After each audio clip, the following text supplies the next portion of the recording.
тепер є штатний пес. Привітки, пістолетики. Мене звати Юліана, я працюю в мережі молодіжних просторів «Твори». Є операційною директоркою. Я знайшла Барні в телеграм-каналі, де збирали всіх собак, які взагалі опинилися без хазяїв, їх залишили. Я побачила такого маленького пса, він на фоці був маленький, і вирішила, що його треба забрати. Організувала туди гуманітарну допомогу і привезла його з Харкова. Як ми перевозили собаку? Наче так було. Він жив в дворі і втік.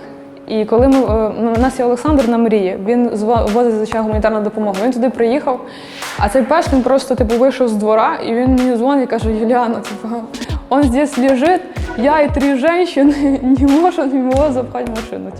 Я кажу: Олександр, назад не вертайтесь без собаки, ловіть і запихайте. І вони там над ним чеклували і засунули його в ту машину. Він погриз 2 каністри. І, коротше, так до нас і доїхав. Я ще питала, кажу: Олександр, там пес голодний, дайте йому їсти. Він каже: я купив чізбургер, але він його не їв. Отак він, коротше, цілу дорогу їхав, мордував 2 дідів, бабів і котів в машині ще. От. У нього на ошейнику була така кругла пімпа, де було написано, щось там: ми чекаємо тебе вдома. І там був номер телефону. Я задзвонила тій жінці, вона сама переїхала в Францію і не могла його забрати з собою. Він в неї прожив місяць.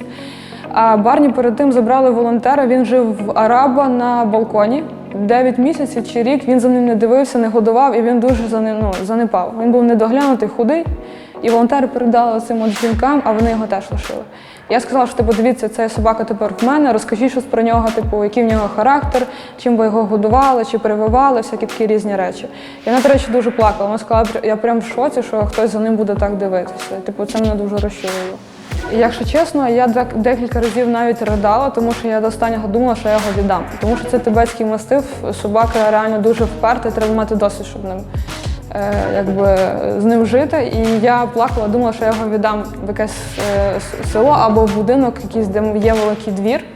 Але не могла б, прикипіла. Ми якось зразу один до одного прилипли.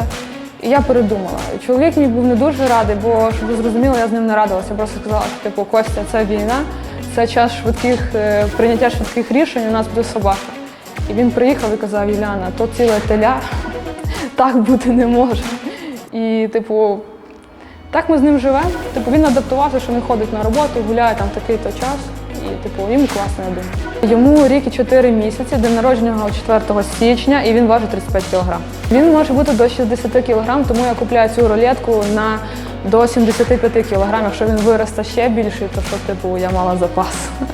Дивіться, я розумію, що зараз війна, і багато хто може сказати, що нам всім не до того. Але тим ми відрізняємося від москалів, що ми там дбаємо про братів, сестер своїх менших. Тому, кожна врятована собака чи кіт, вони є мега щасливі, коли їх хтось любить. Тому я щиро рекомендую забирати цих собак. Зараз є дуже багато волонтерів, які готові вам допомогти, дати корм, якщо у вас немає, дати якусь амуніцію. Я сама чимось допомагала теж. Коли я взяла собаку, ще 3 моїх знайомих теж взяли собак собі. І вони сказали, що якби я пса не брала, вони б теж не брали. Тому це такий хороший заразний приклад, і я дуже рекомендую вам його брати. Також я знаходила різні групи в Фейсбуці, я писала людям, які мають подібні породи, і розпитувала, що, як адаптувати, це без проблем. І ще Барні дуже класно храпить, тому коли Костя у відрядженнях, я завжди кажу: Костя, замість тебе є храпун вдома.